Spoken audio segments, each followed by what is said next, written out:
Iran থেকে 186 জন বাংলাদেশি নাগরিক দেশে ফিরেছেন। শুক্রবার দিবাগত রাত 1:35 একটি বিশেষ চার্টার্ড ফ্লাইটে তারা ঢাকায় পৌঁছান। প্রবাসী কল্যাণ ও বৈদেশিক কর্মসংস্থান মন্ত্রণালয় জানায়, মন্ত্রণালয়টির পাশাপাশি পররাষ্ট্র মন্ত্রণালয়ের সমন্বিত প্রচেষ্টায় তাদের প্রত্যাবর্তন সম্ভব হয়েছে। সংশ্লিষ্ট সূত্র জানায়, আটকে পড়া বাংলাদেশিদের প্রথমে তেহরান থেকে সড়কপথে আজারবাইজান সীমান্তে নেওয়া হয়। সেখান থেকে আবার সড়কপথে বাকুতে নিয়ে যাওয়া হয়। পরে বাকু বিমানবন্দর থেকে বিশেষ ফ্লাইটে তাদের ঢাকায় আনা হয়।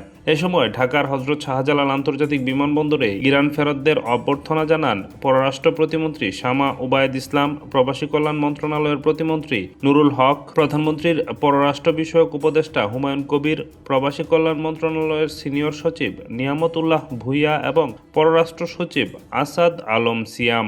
ইরানের অবস্থা অনেক ভয়াবহ ছিল। তো আমরা কখনো ভাবিনি যে আমরা সুস্থভাবে বাংলাদেশে ফিরে আসতে পারবো।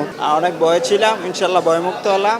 আমরা তো একটা পর্যায়ে আসে ছেড়ে দিছি যে মনে করছি যে ঈদ করতে পারবো না।